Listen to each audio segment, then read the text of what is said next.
Yeah, we pick cotton, shake the peas, put them on the stack, and put in green tobacco.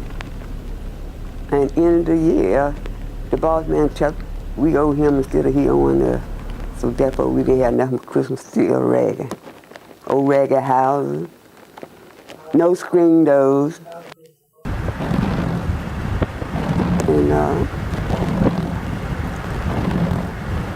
And it was so hot in the field when we were working chopping peanuts and cutting tobacco, we had to dig a hole, put our feet in to cool our feet off.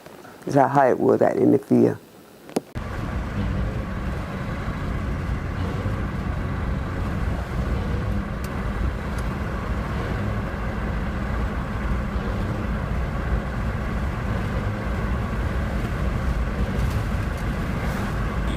So many days I have picked the cotton. Stinging worms, big old stinging worms would bite you out there in the field. Yes, ma'am, I used to pick cotton. Sure didn't.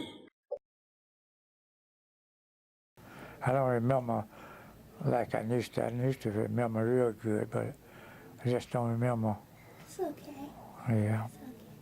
But I can't remember all that stuff. All that stuff. Can't remember it. That's okay. Worked so hard, worked it away. But I reckon about 6 I just was going to start going to school. So what did you have to do? I had to do first one thing and another. Whatever would come to hand. I just first one thing and another until I got up big enough to work. Then I just worked. Yeah, for the white man, always some white man was there. Yeah, I worked for him, but got so I was the white man.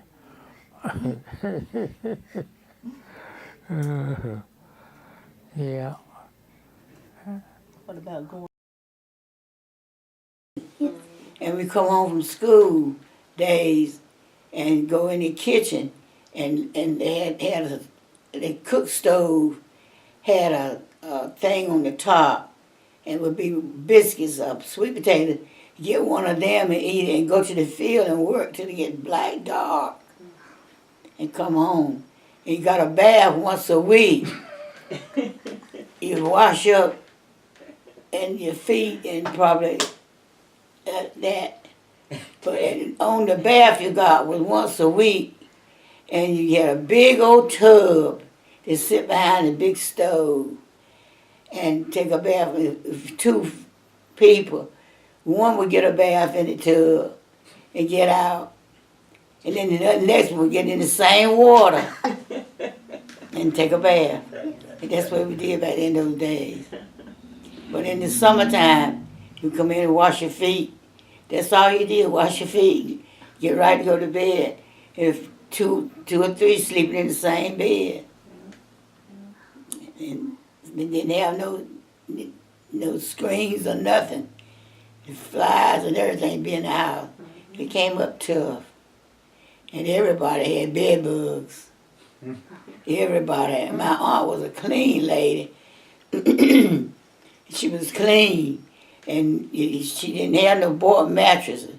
Her mattresses, well, she would make a big thing and then go in the field and put straw in it. And that's what you slept on, a straw mattress. That's what we slept on. But she kept everything. We could scrub the floor. Didn't have no linoleum or rugs on it. Just scrub the floor. That's where we lived.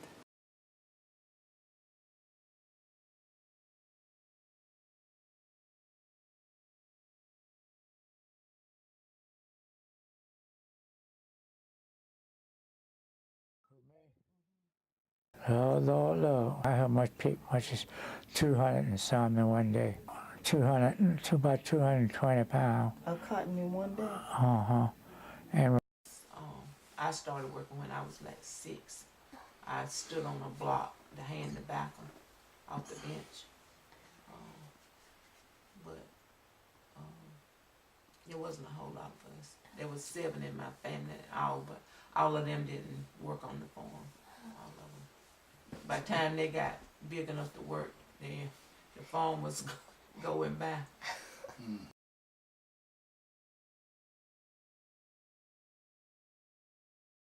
I want you to know that the white man owned I told her that. 20 plus acres of land, while the black man owned 5 acres, 6 acres. So the black man could not produce on his little yard that the white man could. You see what I'm saying? So that's sort of the way it is today. The white man owns so much that he can produce, while the black man, he doesn't own anything And like I told her, we mostly use what we grew to live with. to live with. You know, like the corn, we break the corn and throw it in the barn, or you feed the chickens, your mule, the cow, or whatever with what you produce. And what we made for on the other farms, like the white man, we had some black farmers that had trucks and stuff, and they would pick you up and carry you to work on that farm. But what you grew on your own farm, you use that for yourself. You know, like to take care of your family. We didn't grow any wheat or anything like that, so we had to go to the store and buy the flour and the sugar and the rice. But the milling, well, they could make cornmeal and grits, so that you didn't have to buy. And that cotton, they would carry it to the cotton gin or whatever, the people that grew that.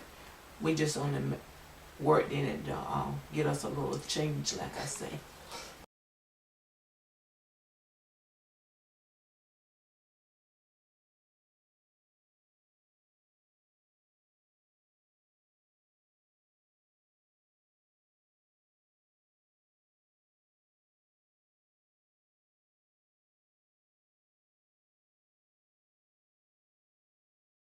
I was in a play, and it was a marriage play. And everybody say I was so pretty, but I will never forget that my foot went and bought me some white shoes, measured my foot with a string. Ooh, there was some pretty white shoes, but I never will forget it, because them shoes hurt my foot so bad. But see, they didn't take me to the store. They went and got me some, measured my foot with a string. Mm-hmm. We did have decent clothes. We wore one pair of shoes. We had put wine in the bottom of the shoes to go to school. They had clothes like other children. They made game at us. Because we didn't have things like other people. At school? Mm-hmm. But I never went to school. I remember when it get cold, you wear your shoes, and when the spring come, pull off your shoes. You didn't get no more shoes until the Winter. I remember we used to go to church sometime, barefooted, until summertime come and get some more shoes. That's right. My children had to do it the older one. Put some wine, shorty, shoes, wine, just to go to school. But thank God they all got the education and graduate. Mm-hmm.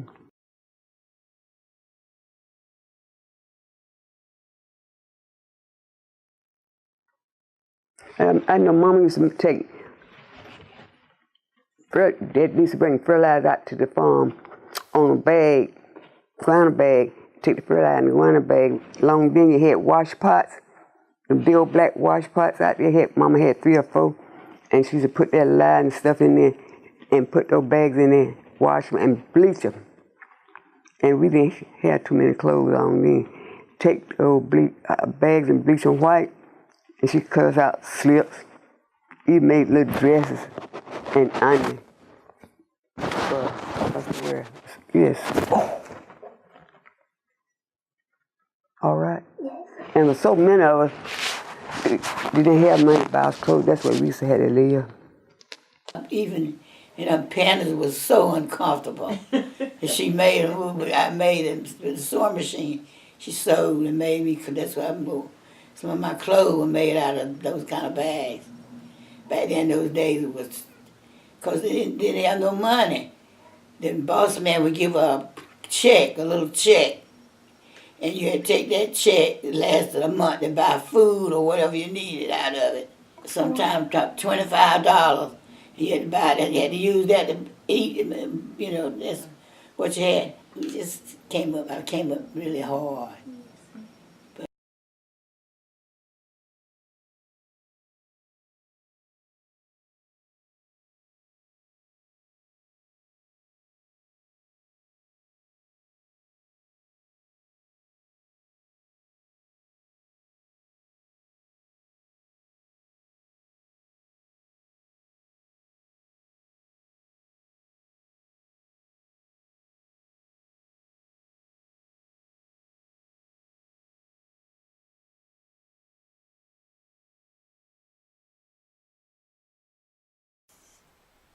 Well, all my life, I had to work under the black law. I never got to work. I was grown when I got to work, integrated. And like on the farm we didn't grow cotton, we grew tobacco, corn. That was my work. Garden, like we had, and that's what we lived off of, our garden. The collards and the mustard greens and peas and beans and can. They call it can back there. Our food for the winter, we kill hogs. We didn't have any goats or anything like that. That was on our farm. We had hogs. That was basically our meat. And we got stew beef. Well, we had chickens. And we had well, we mostly grew what we eat. The chickens, they produced the eggs, and my grandmother had a cow, and they milked the cow, and we strained the milk. There was no pasteurizing back there. You milk the cow, strain it through a cloth in a bucket, and put it in jars, and we had to, wasn't much refrigeration. We had to put the milk in a jar, tie a string around it, and drop it down in the well. That would keep it, preserve it. And we had like an ice box, and this truck come by, we called it the Ice Man. He had blocks of ice, and wasn't much money, so you would get maybe during the summertime you would get like a 25-cent piece of ice, which was a little square. You put it in this ice box and you chipped off it sparingly so you could have some lemonade or something to eat with your supper. Yeah, and pour the baby on. Like going down the cotton road, I pulled my baby on the cotton bag. They go to sleep, eat. We sit that on the cotton sheet and eat dinner. All we had to eat something like a sweet potato, bologna. I'm adding this to it. Sweet potato, bologna, Pepsi Cola, honey bun. But we bring our bologna from home. Long day we didn't have things like we do now. And the boss man will charge you for that. But my favorite part was sitting down, laying on the cotton stalk and tobacco plant in the shade.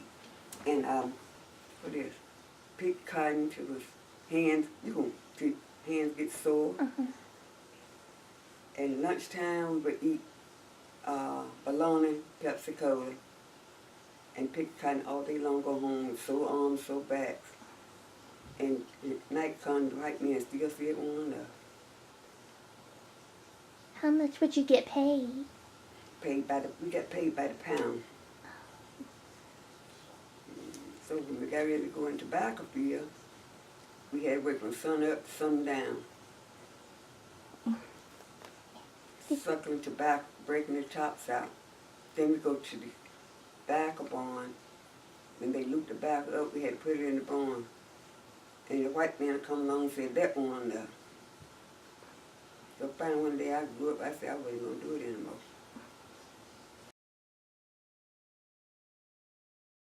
I worked on the farm all my life, but I did other work, but I farmed all my life, and I stayed till I was 80 years old. Then I split. I wouldn't.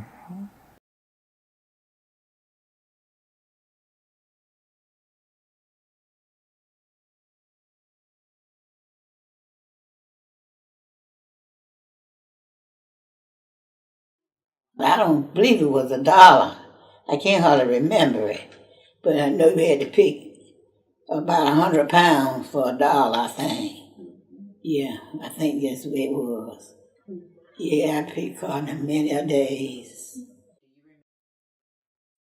We were getting paid nothing. We were working for the white man. In a year, when you sell it up, they tell you they didn't owe our family nothing. We owed them. We was in debt. Therefore, we left with nothing. Living in those ragged houses. Out at the end of the year, how they would cheat. Yeah, at the end of the year, my uncle used to farm. We farmed. Get up early in the morning and work hard. My uncle would plow and work hard. We would work, and then when the end of the year come, he would tell us, well, you didn't make anything this year. You didn't make anything. For Christmas, he would probably give him $25. And he'd be worked all the year, and that's what he would give him. After we worked all year, my uncle would get up early in the morning, 4 days, and work all day until night, working the farm. And the white man would take all the money and to give him that, like $25. And it was just hard. And I don't know, it was really tough back then, those days. That was during Depression. Yeah. And didn't get not much pay. Because it wasn't but 3 cents a pound to pick it. And you had to pick a lot of cotton. To make 100 pounds, that wasn't but $3. $3 a hundred. When you And it see, wasn't but a few people that could pick 100 pounds per day. So if he picked 100 pounds, he didn't have but $3. and like I've had tobacco all day, and like they paid 30 cents an hour. So you see how much I made. And how long did you say you Some would days have to work? you work 8 hours. Some days. It all depends on how the tobacco came off. Oh, well, along then, getting about 3 cents a pound. That was too much. It wasn't getting quite that much.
Oh, Lord, yeah.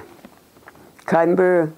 Yeah, we picked the cotton. We had it on called a Smith and Douglas bag, across our shoulder, and we had to pick cotton till your hand gets sore. And go home and wash your hands, you burn all the little scratches on your hand. And the way the cotton up, you ain't got over 150 or 200 pounds, boss man tell you ain't did nothing. That's the way it was back then.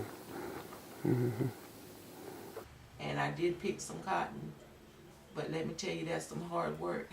Them cotton balls stick in your fingers, and you pick. Well, we picked after school mostly, and well, you do that to get you a little bit of change so you could buy your ice cream after school.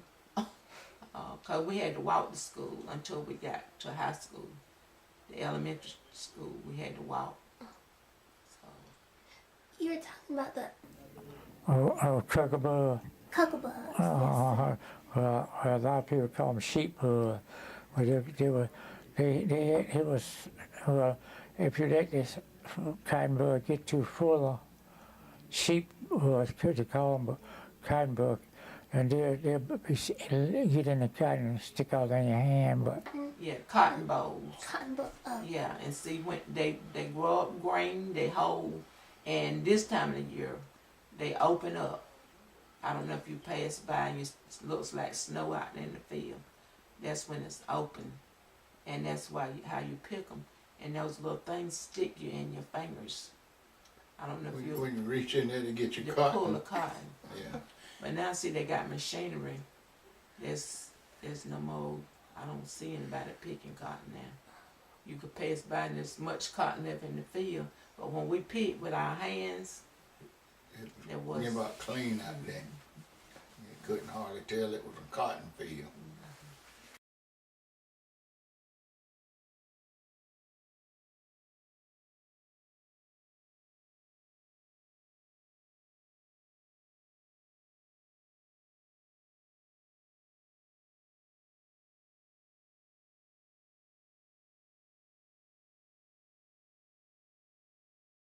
I never hired my children out when they were home. I didn't never hire them out to nobody. I tell them to tell me what they want to do. I don't. If I did, I don't know about no white now. I had nothing to do with my children. Like I said, I'm the boss of my family. I said, you tell me what you want them to do. I tell them what to do. You don't come tell them what to do. And that would happen. And that's where it was all the time.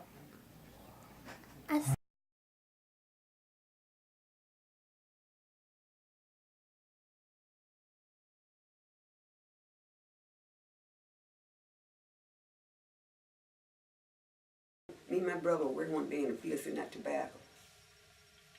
And I looked at him, looked at me. And that white man was just cursing. I looked at him, I told him, you can do it. I'm not going to do it anymore. I stuck that thing down in the dirt, and I kept walking. And never looked back. I was glad to get off that farm, or we weren't doing nothing.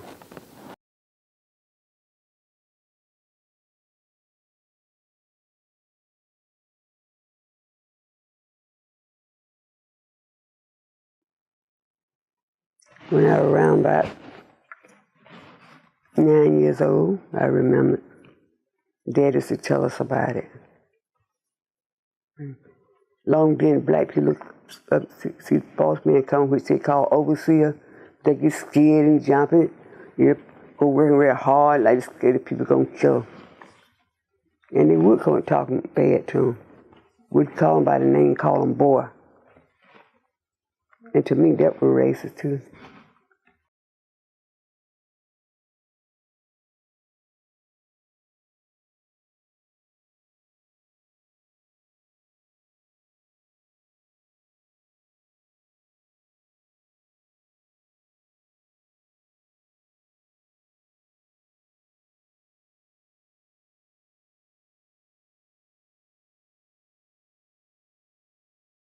Black people got mistreated because they were black. I ain't even worried about it.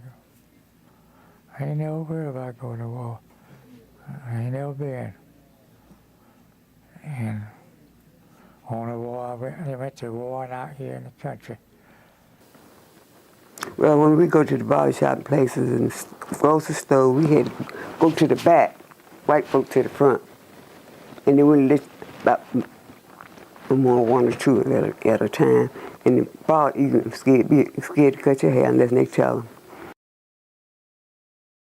You had to drink from the one that had color on it because they had white and color. You had to drink from the thing that had color on it. You know, you couldn't drink from the white one.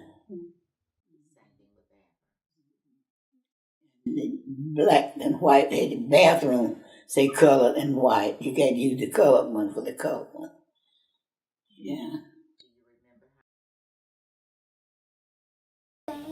Oh, I say you couldn't go in a cafe and eat white folk cafe, or you had to go to the window and they feed you. They'll give you whatever you ask for, and then you hand them the money. You had to go find somewhere to sit down and eat. I remember we going somewhere one time and everybody went and ate but me. Well, I shoot, I ain't no meal. You don't feed me through the window. I wouldn't go eat. And the saddest thing, when we would be walking to school, them 3 miles, the white kids would be driving us on the bus, and they would holler out of the bus and throw things at us and call us, "Hey niggers." Call us, you know, they'd be riding the school bus and throw things out at us walking, and call us, "Hey niggers," it was just terrible how they would be riding and we'd be walking in the rain sometime, and they holler and call us niggers.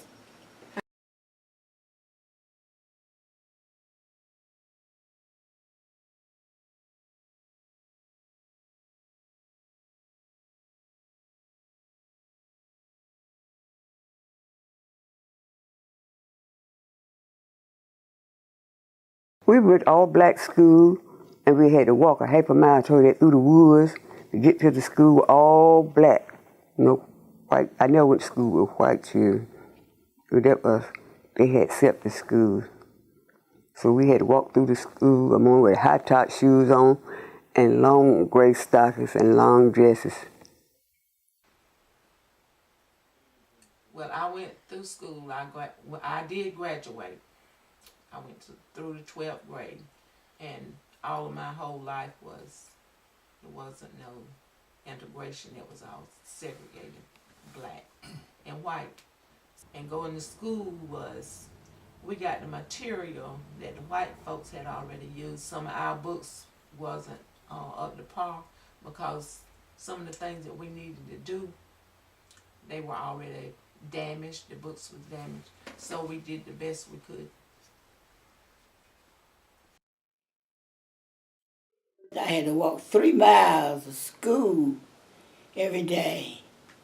When I get to school, I would be so cold, my feet and hands would be aching.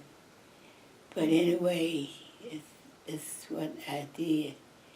But as I said, when I lived with my aunt, we had to work on the farm, and I had to stay out of school sometime and pick cotton, working tobacco, and it was kind of real hard. And one big room for all the children with a real big stove. And we had to take for lunch, like my mother would like get up and probably fry an egg and maybe some sweet potatoes, and that's what we take for lunch. And sometimes if we didn't have that, she would give you 2 eggs, and you could stop to the store and trade that in and get some cookies or something like that. That's what we do.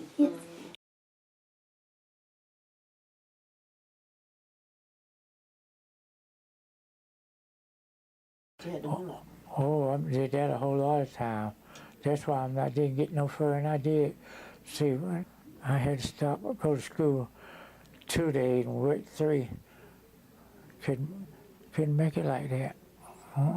I needed at least 3 days, but so I worked 3 days and go to school 2.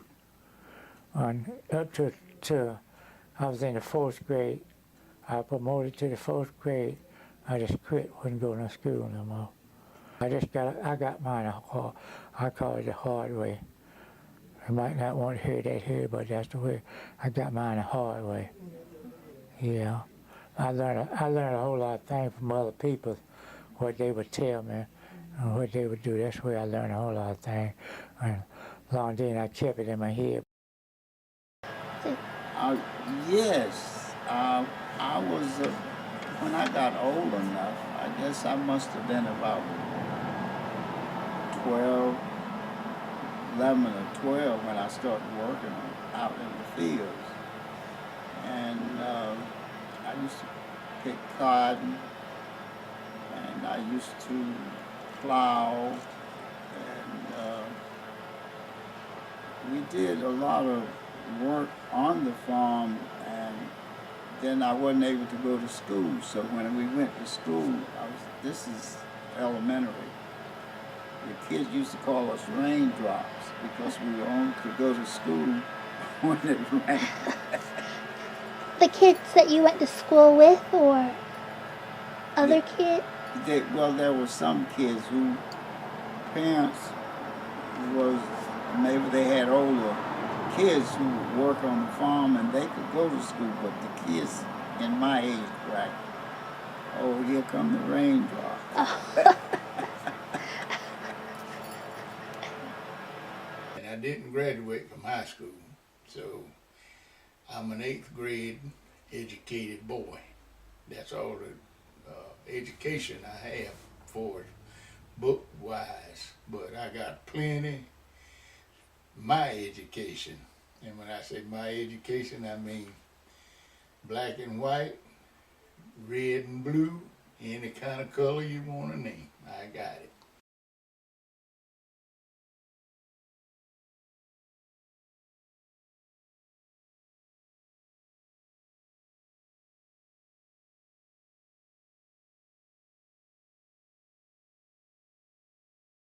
Long then they had what you call Ku Klux Klan.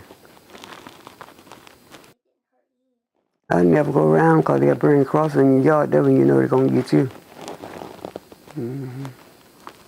They would march around on nights. You hear them all that in graveyard and places because they're having meetings. And see, our parents, we were taught from there, you know, you don't whistle at the white women, you don't look at them. So I guess that's what helped us. We already knew what we were up against. We knew not to go to the white fountain. Well, I call it cause trouble. You know, you just stayed in your category. And so that made it go easy for you. But like I said, there were Ku Klux out there. And you would hear about it, that they had a meeting or whatever. But we didn't interfere. We stayed in our own little huddle. Hope they didn't come by and bother us.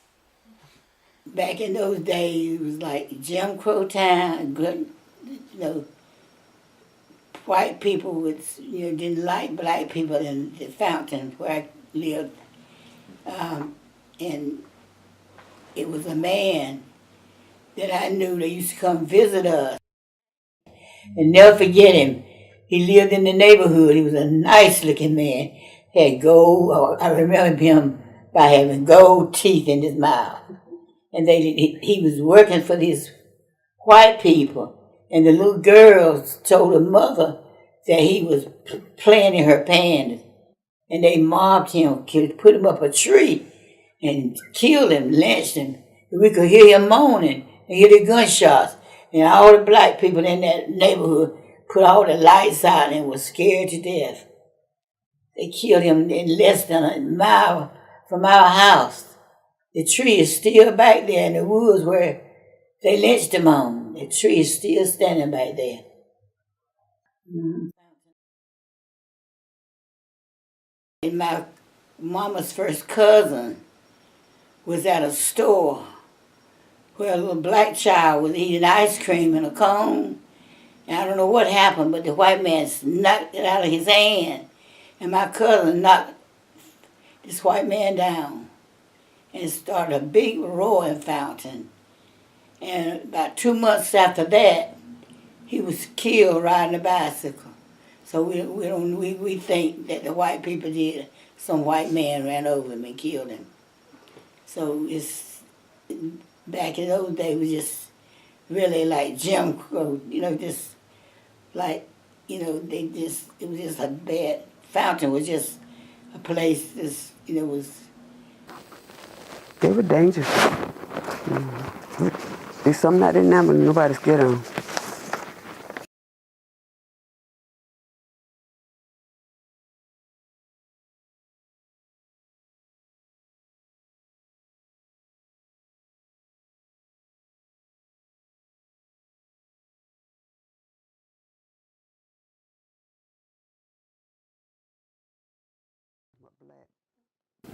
I don't remember going to school with, until late year. My younger children grew up, and it started black and white going to school. And sometimes they were bad till they got used to it.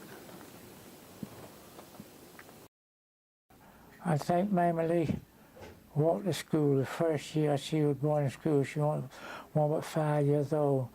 But after then, bus got to rolling, and he would pick up the high school children and lead the other children to walk, and that didn't work good. So after then, they started picking up both black and white.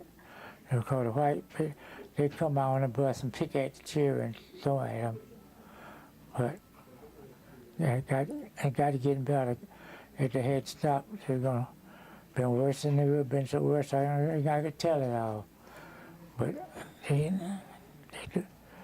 so we here. That's the only thing I can say. We here.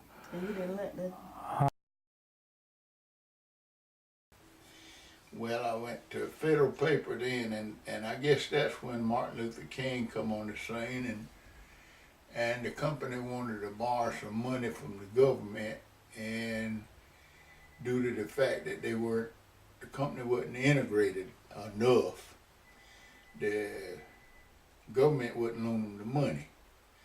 So that way they had to integrate, and I became one of the first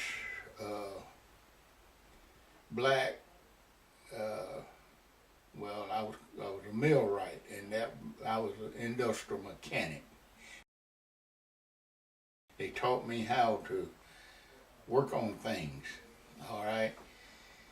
After satisfying so much time as doing that, I got to be a top paid mechanic. So that took me to another level, I guess. Well, it took me to another level of pay. So that way I was able to send my 3 youngins to school. The school, thank the Lord. So Down. And in Whiteville, at the, what in the world is that? okay. Wards. Wards, It's called yes. Wards Grill. They had seats, stools. The white people couldn't. They could sit down, but we had to go order. You could go inside, but you had to stand up, order your sandwich, and then take it and leave. So there were some ladies children from where we live in Bolton, Otia, her sister, and 2 more girls. They boycotted the Wards Grill. So what they did, they took their stools up, everybody stand up. It helped, the boycott. But I didn't have to participate. And I would have participated if I had known that they was gonna do it. But they had got together, their uncle carried them or something. So they.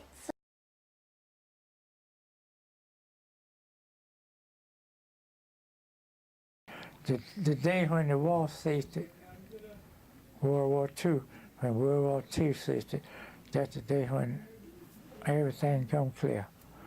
You do much what you want to do. The war,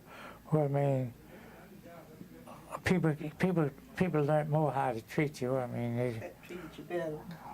they treated you better than everything. World War II.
And Martin Luther King really had a great deal in that deal. I don't know what would have happened, but I'm pretty sure that Jesus Christ wouldn't have let it went on. But you know, he moved in. That I'm talking to the Lord above. So, but he wouldn't have let it went on. But You think black people are treated fairly? No.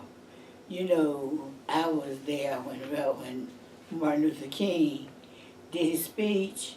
You know, they told us when he was coming, choir members, anybody wanted to sing, go to St. James and practice. So I practiced, so I was in the choir. And he spoke. He said something that I'll never forget. He said we were 100 years behind and we had to make it up. He said the 100 years had not passed yet, because that was in 60 something. So it haven't been 100 years. No, ma'am. He said that we was 100 years behind, and so we still, it had not been 100 years yet. I won't forget, I got a chance to shake his hand. That night, I won't forget it, it was cold, and I had on leather gloves, and my hand stuck to his hand. When I shook his hand, they let the choir march down. He was standing at the foot of the thing, and as the choir marched down, we got a chance to shake his hand. And something happened that night I noticed. They had police all the way around Booker T's thing. And then a single white police go up there to put no money on the table. So when they took up a collection, then a single white policeman put no money on the table. Bear in mind, we only had one black police officer. So all of them there, we only had one black. Yeah, it was two. Who was the other? Chase and it was the other. Tillman. Tillman. You're right. Two, it was two. Two. There were two black policemen, the other was white, and it was, and his service men was there. I never seen nobody's eyes shine like him. He came in, he was looking both ways. Martin Luther King was looking, his eyes were going. But he said we would be 100 years behind, that it would take 100 years to catch up. And it hadn't been 100 years yet, so we still this under, we're not being treated fair yet. He said that. Wow. But that was the time, I tell you. We're improving. Based on Mom came to me the importance of education, and I pass it on to my daughter. And I'm very proud that she has gotten and achieved what she has.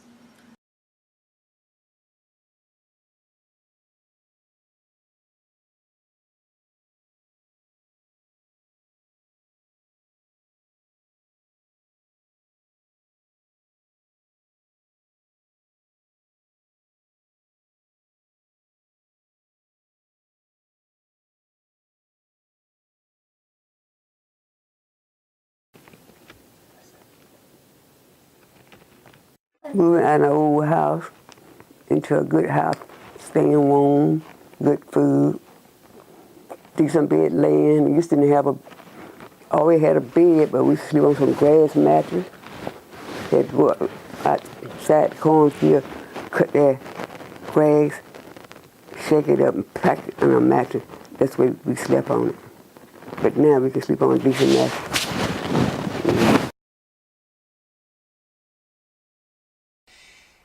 And by the way, back there, we weren't known as black. We were Negroes. That was back there. We were Negroes. And then I guess James Brown, singer, he made Black and Proud. So we got to be black. And now, if you call them anything but black, you got a fight on your hands, most likely. And it's all right. I don't care. I'm black. I'm all right. I'm Indian. I don't know what I am really, but I'm all right. I've lived my life. I've had a good life.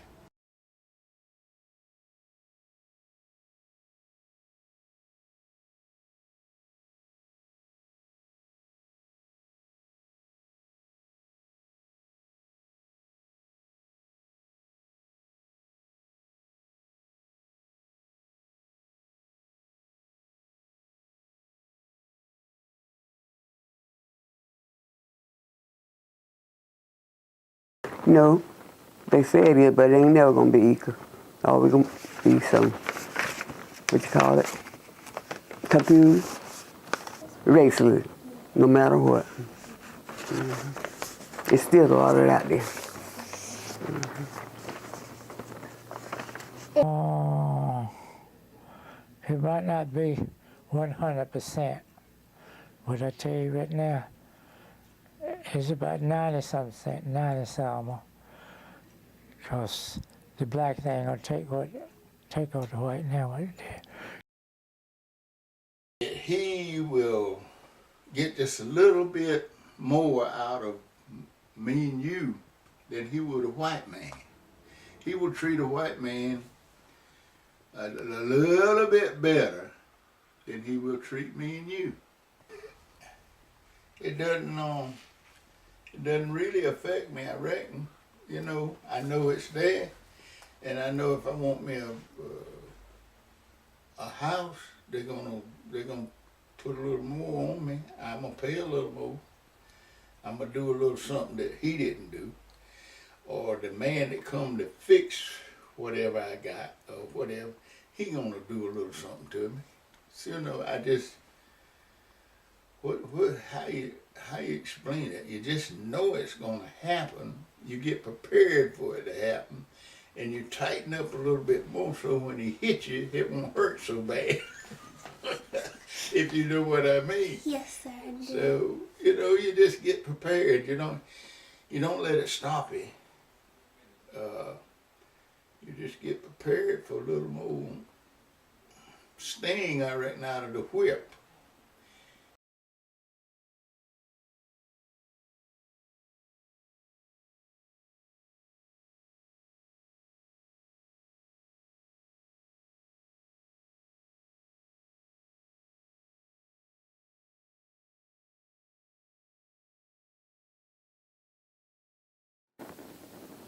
It was miserable. I'm glad I'm out of it.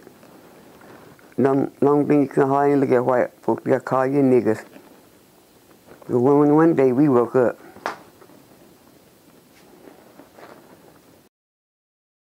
But I don't regret, I don't regret nothing that I did.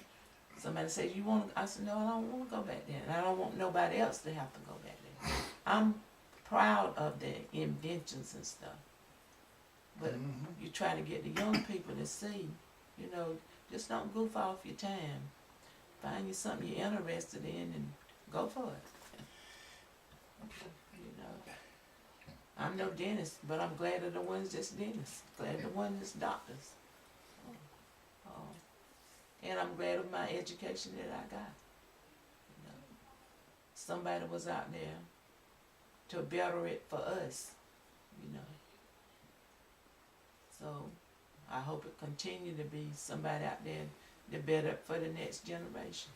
And then take advantage of the improvement, that's out there. What they say, you can lead the horse to the water, but you can't make him drink. So. And you can teach a fool, but you can't make him think. So. You got that? Yes. All right. Yes, sir. I got that. Long them people scared of white people,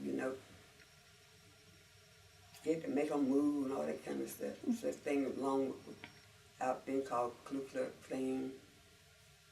They burn crosses in your yard. It's scary to death. But we finally got out of that mess. How,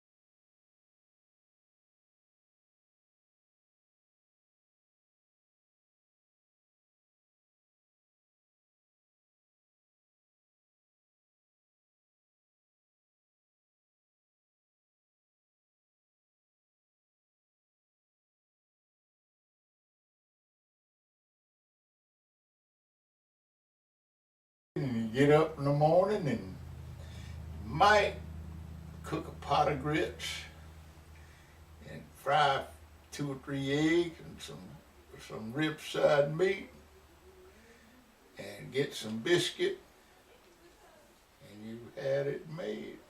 Most of the time 12 o'clock would be a pretty good quick rustle up, because you want to get 8, sit down over there and unwind for a few minutes, and then you got to go back to the field. And supper time, you really get down. Then you have all you want to eat and all that kind of stuff. Go to the smokehouse, cut a piece of ham, piece of rib side, and cook some beans, biscuit, and you was eating high on the hog. That was some fine eating, buddy. And then you mess around a few minutes and get in the bed. Get up the next morning, same old thing, back to the plow. You watch the south end of a northbound mule all day.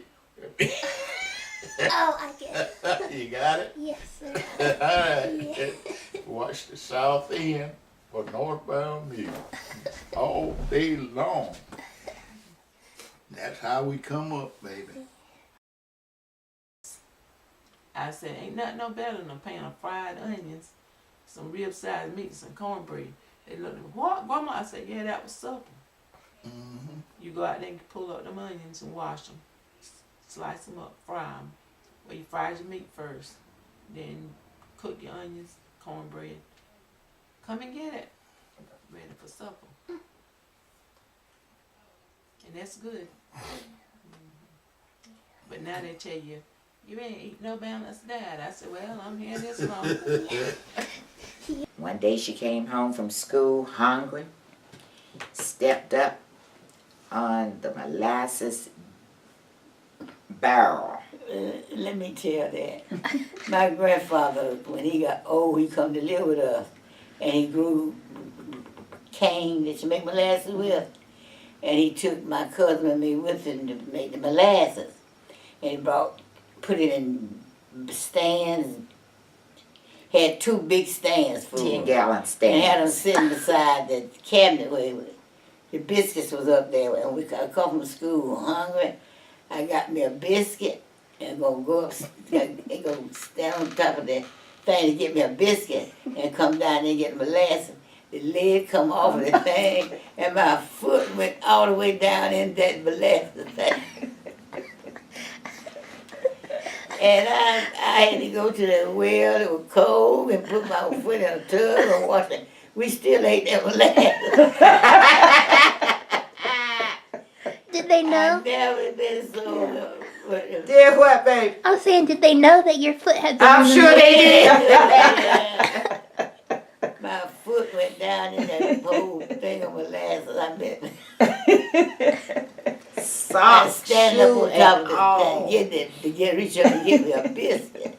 Come up in the thing, my foot went down in the bucket of molasses. I said, Lord, all the way to my knees. It took me a time to wash that stuff off of my leg. In that cold tub of Can you water. imagine at the Lord. pump? You probably never seen a pump in the country. You had to raise it up and down, you know, and to get the water to come Oh, up. I She bet was you pumping so. for a long time to get that thick molasses off. I had a time. Oh, that was We fun. still ate the molasses. They didn't throw it away. I don't know whether my foot was clean or dirty. Well, blame 'em. Oh, Lord. And in the fields, the molasses grew in canes. And they carried the canes to cut it, and they would grind it. And that's how you got the syrup for the molasses. And my granddaddy took Sugar my canes. cousin and me to see him how they make it. And you put it on it's a big old thing full of fire. We couldn't go close to it. And the horse go round and round He's and round. grinding in a it. big pot of something like a wash pot. And ground Melting it and it down. make the molasses.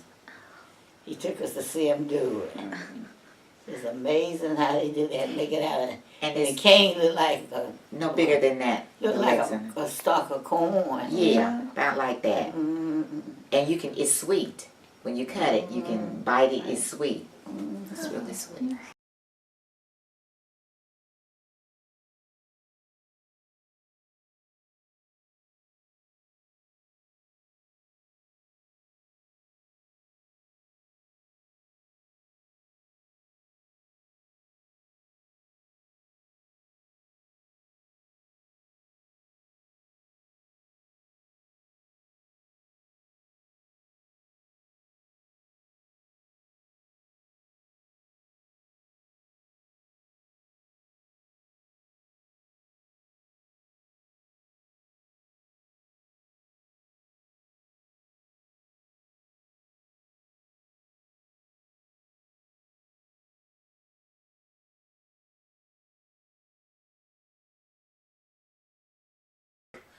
You need to be able to know where you come from. That's it. You need to be able to know that. If anything I said that will help you, I'm proud I said it. But you need to know where you come from. And then you can find out where you want to go. If you don't know where you come from, how do you know you ain't going where you come from? You know, you don't know where you come from, you might be going right back. But you need to know where you come from.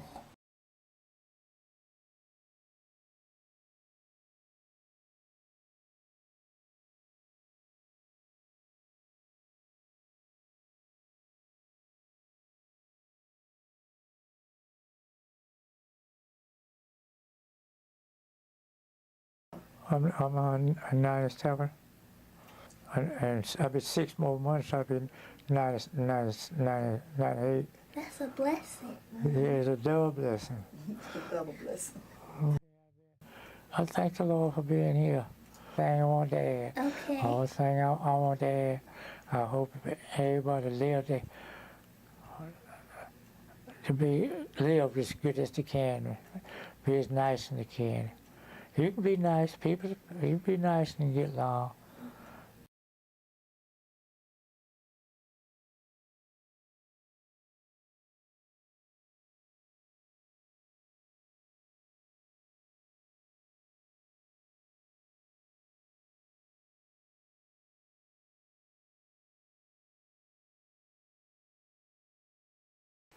Didn't know what you thought. What?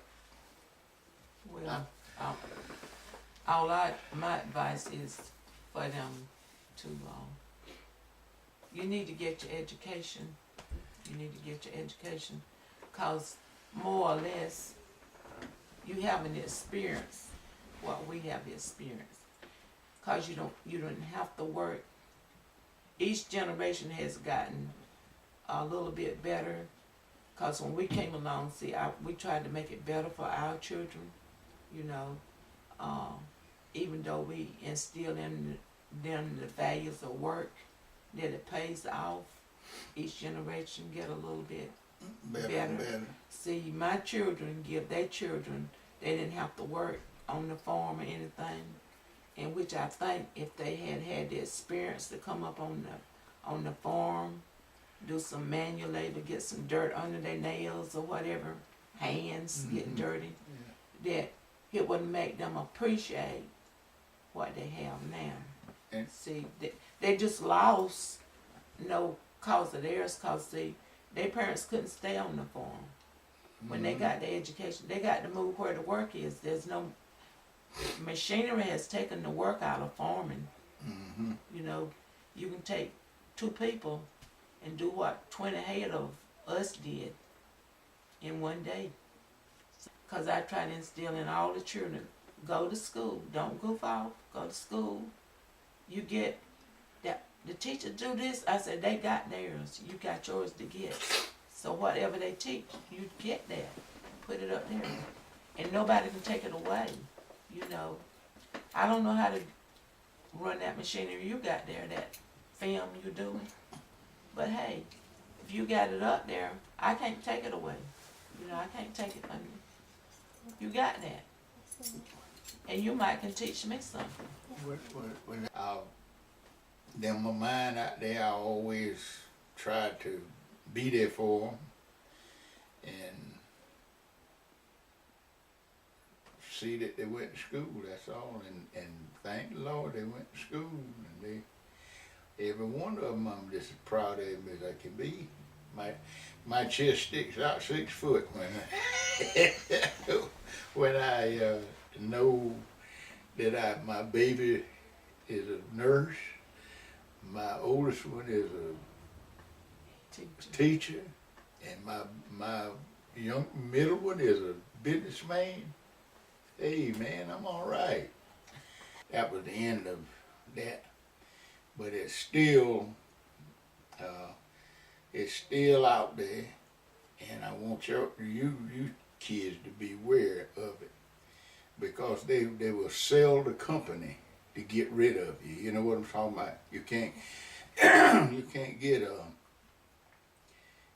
get too good, because the white man, he still owns control of everything. Now you think about it. You think about it. He is still in control. He got the money. He got the land. He has everything under his fingers that you need. You got to go through him. You might not go through him directly, but your boss has got to go through him. Somebody, that white man he's up there.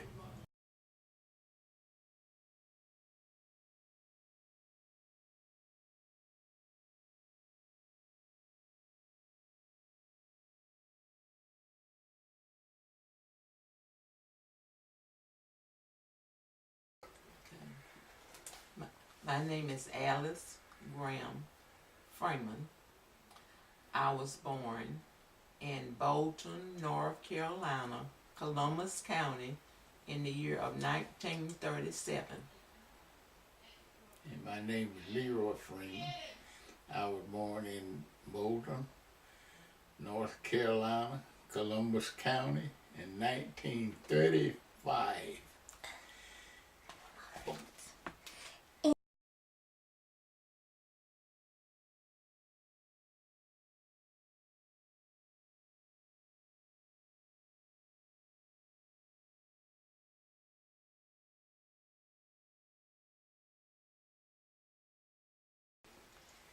I was being a boy, I had to plow a mule probably all day, every day, and work on the farm.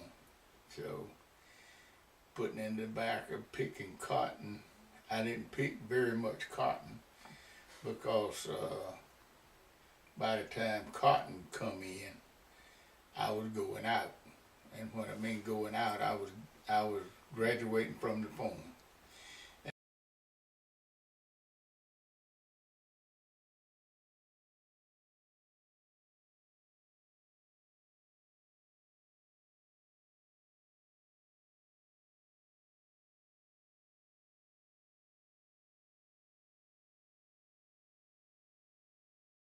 Because right now, the black don't want, the young black folks coming on, they don't want no job now. They don't want to work.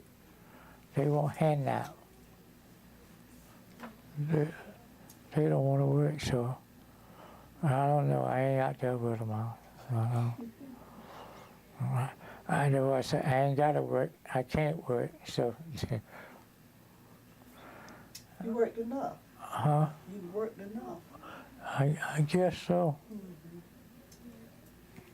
I think so. Me too. And is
Sorry, Nick.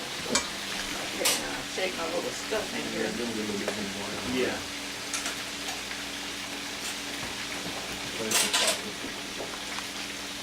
Get Thornton.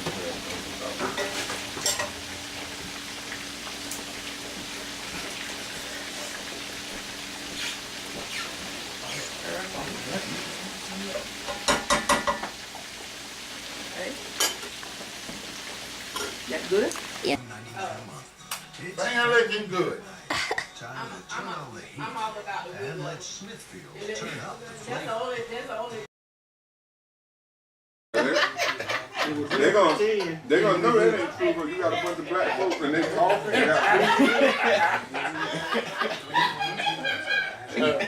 They're gonna say that was staged. Yeah. She stayed that stuff. We all out voting. We just eat up something. That's true though. Empty plate. Huh? Empty plate. Down to the bone.